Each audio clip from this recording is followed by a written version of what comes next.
পুরুলিয়া ঘুরতে এসে আমরা চলে এসেছিলাম শপিং মলে শপিং করতে। তো কি কি শপিং করলাম সেটাই তোমাদের সঙ্গে আজকে শেয়ার করব। তো হ্যালো এভরিওয়ান, কেমন আছো তোমরা সবাই? আশা করি সবাই ভালো আছো, আমিও ভালো আছি।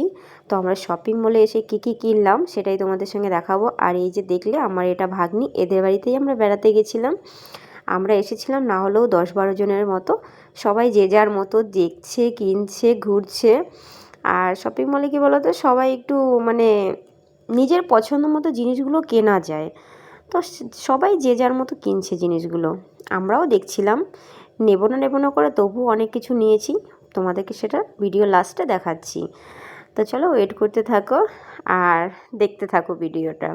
ভালো লাগলে লাইক কমেন্ট শেয়ার করে দিও আর চ্যানেলটাকে সাবস্ক্রাইব করে দিও। আর যারা আমার ফেসবুক থেকে দেখছো তারা আমার প্রোফাইলটা ফলো করে দিও। আর তারপরে চলে এসেছিলাম উপরে এসে জামা কাপড় দেখলাম, পছন্দ হচ্ছিল না। আর এই দেখো, আমি আয়না দেখতে পেয়েছি। আর মেয়েরা আয়না দেখলে ভিডিও করবে না তা কখনো হতে পারে? আর আমাকে কেমন পাগলের মতো লাগছিল দেখো। তো যাই হোক, কিছুই পছন্দ হলো না উপরেও। তারপর চলে এলাম নিচে এসে তারপরে এখন আমাদের সব কিছু নেওয়া হয়ে গেছে, এখন আমরা বাড়ি যাব। তো আমরা কী কী কিনলাম ফাইনালি তোমরা দেখে নাও। এই কয়েকটা জিনিস নিয়েছি।